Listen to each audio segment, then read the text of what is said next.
21장 1절부터 4절은 정의와 공평을 세우시는 하나님의 통치에 대한 내용입니다. 먼저 1절입니다. 왕의 마음은 흐르는 물줄기 같아서 주님의 손 안에 있다. 주님께서 원하시는 대로 왕을 이끄신다.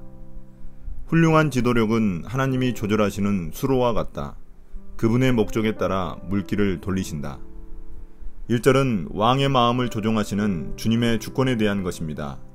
고대 사회에서 왕은 지혜와 능력의 화신이지만 그의 마음 역시 하나님의 손안에 있다는 것을 말해줍니다. 왕의 마음에 따라 나라의 흥망성쇠가 결정되는데 그 왕의 마음도 하나님의 권위 아래 있다는 말입니다. 왕의 마음은 흐르는 물줄기 같아 때로는 걷잡을 수 없지만 그 물길을 잘 잡아주면 생명의 물이 되어서 마른 땅을 비옥하게 하고 온 나라에 넘치는 추수를 가져다 줄 수 있습니다. 지금까지 왕은 하나님의 대리자로서 이상적인 모습으로 그려졌지만 여기서는 그런 왕조차도 주님의 다스림 아래 있다는 사실을 강조하고 있습니다. 따라서 왕은 교만해서는 안 되고 하나님을 기쁘시게 하는 생각과 판단을 해야 합니다. 2절입니다. 사람의 행위는 자기의 눈에는 모두 옳게 보이나 주님께서는 그 마음을 꿰뚫어 보신다. 우리는 겉만 살펴서 자신의 행동을 정당화하지만 하나님은 그 안에 동기를 살피신다. 2절은 사람의 판단이 늘 자기중심적이어서 부분적이고 불완전할 수밖에 없으며 왕조차도 마찬가지라는 말입니다. 그러나 오직 하나님만이 마음까지도 꿰뚫어 보시기 때문에 온전한 판단을 하실 수 있습니다.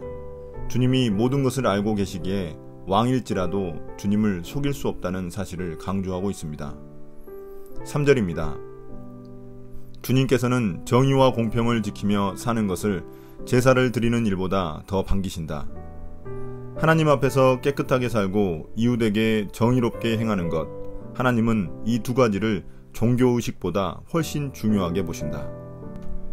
1절에서는 주님이 모든 것을 다스리신다는 내용이었다면 2절은 주님이 모든 것을 알고 계신다는 내용이었습니다.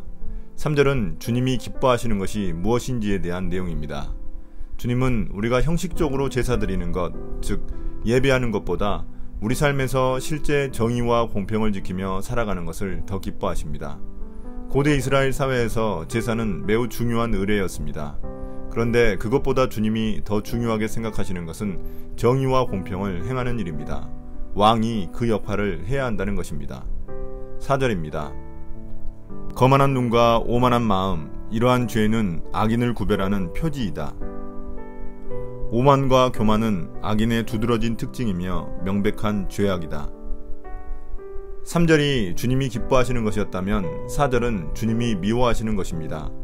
여기서 거만한 눈이란 외적인 모습을 보여주고 오만한 마음이란 내적인 모습을 보여줍니다. 오만한 마음에서 거만한 눈이 나오는 셈입니다. 이러한 죄를 주님은 판단하십니다. 5절부터 8절까지는 불의의 재물을 심판하시는 하나님의 통치에 대한 내용입니다. 5절입니다. 부지런한 사람의 계획은 반드시 이득을 얻지만 성급한 사람은 가난해질 뿐이다. 주도 면밀하게 계획하면 결국 앞서 나가지만 서두르고 조급하면 멀찍이 뒤처진다. 부지런한 사람과 성급한 사람이 대조되어 있습니다. 잠언은 성격이 급한 사람을 부정적으로 묘사합니다. 여기서는 농사의 비유를 예로 들고 있습니다. 성격이 급한 사람은 빨리 수확을 얻으려다 보니 깊이 생각하지 않고 치밀하게 일을 시행하지 않아 좋은 결실을 맺지 못합니다. 반면 부지런한 사람은 미리 준비하여 체계적으로 일을 진행하니 큰 수확을 얻을 수 있습니다. 큰 돈을 서둘러 벌려고 할 때 오히려 큰 손해를 볼 수 있음을 훈계하고 있습니다. 6절입니다. 속여서 모은 재산은 너를 죽음으로 몰아넣고 안개처럼 사라진다. 거짓과 속임수로 정상에 오른 자는 부질없는 높은 자리 하나 얻고 죽음으로 내몰린다. 6절은 5절의 내용을 보충 설명하고 있습니다. 5절에서는 성급하게 돈을 벌려 했다면 6절에서는 속임수를 써서 돈을 벌려 합니다. 이런 사람은 결국 죽음이라는 심판을 받게 되며 그의 돈조차 안개처럼 사라져버릴 것을 경고하고 있습니다. 7절입니다. 악인의 폭력은 자신을 멸망으로 이끄니 그가 바르게 살기를 거부하기 때문이다. 악인은 가진 것으로 남을 도울 줄 모르니 약탈한 재산에 깔려 생매장을 당한다. 6절의 이유를 7절에서 설명합니다. 악인의 재물이 안개처럼 사라지고 죽음의 심판을 받을 수밖에 없는 이유는 악인의 속임수와 폭력이 결국 자신을 망하게 할 것이기 때문입니다. 악인이 심판받을 수밖에 없는 이유는 그의 마음이 왜곡되어 바르게 살기를 거부했기 때문입니다. 그에게는 폭력이 가깝고 손쉬운 반면 정의는 멀고 까다롭다고 생각하기 때문입니다. 8절입니다. 죄인의 길은 구부러졌지만 깨끗한 사람의 행실은 올바르다. 동기가 불순하면 인생이 꼬이고 동기가 순수하면 곧은 길이 펼쳐진다. 8절은 5절부터 7절의 결론으로서 죄인인 악인의 길은 구부러져 왜곡되어 있지만 깨끗한 사람인 의인의 길은 대로처럼 반듯하다는 말입니다. 잠언에서 길이란 삶의 방식을 의미합니다. 악인의 길은 왜곡된 마음처럼 구불구불하지만 의인의 길은 정직한 그 마음처럼 반듯하기만 합니다. 9절부터 14절은 악인의 집을 심판하시는 하나님의 정의 실현에 대한 내용입니다. 9절입니다. 다투기를 좋아하는 여자와 넓은 집에서 함께 사는 것보다 차라리 다락 한 구석에서 혼자 사는 것이 더 낫다. 대저택에서 바가지 긁는 배우자와 함께 사는 것보다 다 쓰러져가는 오두막에서 홀로 사는 것이 낫다. 9절은 잠언의 특징적인 구절 중 하나인 뭐뭐보다 낫다는 내용입니다. 다투기를 좋아하는 여자와 사는 것과 혼자 사는 것, 그리고 넓은 집과 다락 한 구석이 대조되어 있습니다. 마음이 구부러진 아내와 함께 궁궐 같은 집에서 사는 것이 차라리 불편한 장소인 다락방에 홀로 사는 것보다 못할 수 있다는 것입니다. 배우자를 잘 얻어 마음이 편한 것이 최고라는 의미입니다. 10절입니다. 악인은 마음에 악한 것을 바라니 가까운 이웃에게도 은혜를 베풀지 못한다. 악인은 늘 범죄를 생각하고 친구와 이웃의 아픔을 헤아리지 못한다. 10절은 악인의 악한 마음에 주목하고 있습니다.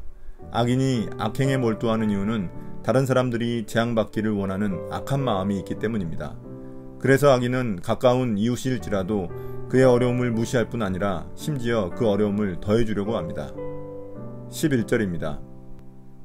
오만한 사람이 벌을 받으면 어리숙한 사람이 깨닫고 지혜로운 사람이 책망을 받으면 지식을 더 얻는다. 어리석은 자는 갖은 고생을 통해 배우고 지혜로운 이는 훈계를 경청하며 배운다. 11절은 죄지은 자에 대한 심판이 보여주는 교육적 효과를 말해줍니다. 오만한 자에게 벌을 내리시는 하나님의 심판이 존재한다는 사실을 보고 어리숙한 자는 깨달음을 얻습니다. 반면 지혜로운 자는 스스로 책망만 받아도 더욱 지식과 지혜를 얻게 됩니다. 12절입니다. 의로우신 하나님은 악인의 집을 주목하시고 그를 재앙에 빠지게 하신다. 하나님께 충성하는 사람은 악인을 꿰뚫어 보고 그들의 악한 계획을 무너뜨린다. 12절은 악인에 대한 하나님의 정의 실현입니다. 공의로우신 하나님은 악행을 저지르는 악인의 집을 감찰하다가 악인을 재앙으로 밀어넣는 분입니다. 악인은 자신의 행위를 감출 수 있다고 생각하지만 하나님은 그의 마음과 행실을 모두 보고 계셔서 때가 되면 그를 심판하십니다. 13절입니다. 가난한 사람의 부르짖음에 귀를 막으면 자기가 부르짖을 때에 아무도 대답하지 않는다. 가난한 사람의 부르짖음에 귀를 막으면 네가 부르짖을 때 아무도 듣지 않고 대답하지도 않을 것이다. 12절이 하나님 편에서의 정의 실현이었다면 13절은 인간 편에서의 정의 실현입니다. 악인은 10절에서 이웃의 어려움을 무시하였기 때문에 자신이 어려울 때도 아무도 도와줄 사람이 없습니다. 가난한 사람의 부르짖음이란 어려움에 빠진 이가 도움을 요청하는 소리인데 그것을 악인은 무시했고 오히려 그것을 기회로 삼아 더 착취하려고 했습니다. 그 결과 그는 하나님께 심판을 받지만 사람들에게도 심판을 받게 됩니다. 가난한 자를 돕는 일은 하나님의 정의 실현에 있어 매우 중요한 부분이기 때문입니다. 14절입니다. 은밀하게 주는 선물은 화를 가라앉히고 품속에 넣어주는 뇌물은 격한 분노를 가라앉힌다. 조용히 건넨 선물은 화난 사람을 진정시키고 진심 어린 선물은 거센 분노를 가라앉힌다. 13절에서 악인은 가난한 자의 부르짖음에 귀를 막고 외면했는데 14절에서는 뇌물을 통해 정의를 왜곡하고 있습니다. 여기 등장하는 선물은 은밀하게 주고 있기 때문에 뇌물에 해당합니다. 뇌물은 정정당당하지 못하기 때문에 몰래 품속에 넣어주는 것처럼 은밀하게 주어집니다. 이러한 뇌물은 일시적으로 사람의 분노를 잠재울 수 있지만 하나님의 분노는 더욱 일어나게 할 뿐입니다. 오늘의 묵상 포인트입니다. 사람들은 드러난 말과 행동으로만 판단할 수 있지만 하나님은 우리의 숨은 동기까지 보시는 분입니다. 우리가 드리는 예배조차 우리의 마음과 삶이 준비되어 있지 않다면 하나님이 기뻐하지 않으십니다. 항상 말씀을 통해 우리의 왜곡된 마음을 살펴야 합니다. 두 번째, 지혜가 있는 열정은 부지런함이지만 지혜가 없는 열정은 성급함에 불과합니다. 그런 성급함은 아무것도 이루지 못하게 하고 얻더라도 결국 안개처럼 금세 없어지고 맙니다. 악인들의 이런 성급함을 따라가지 맙시다. 오늘 묵상을 마치겠습니다. 감사합니다.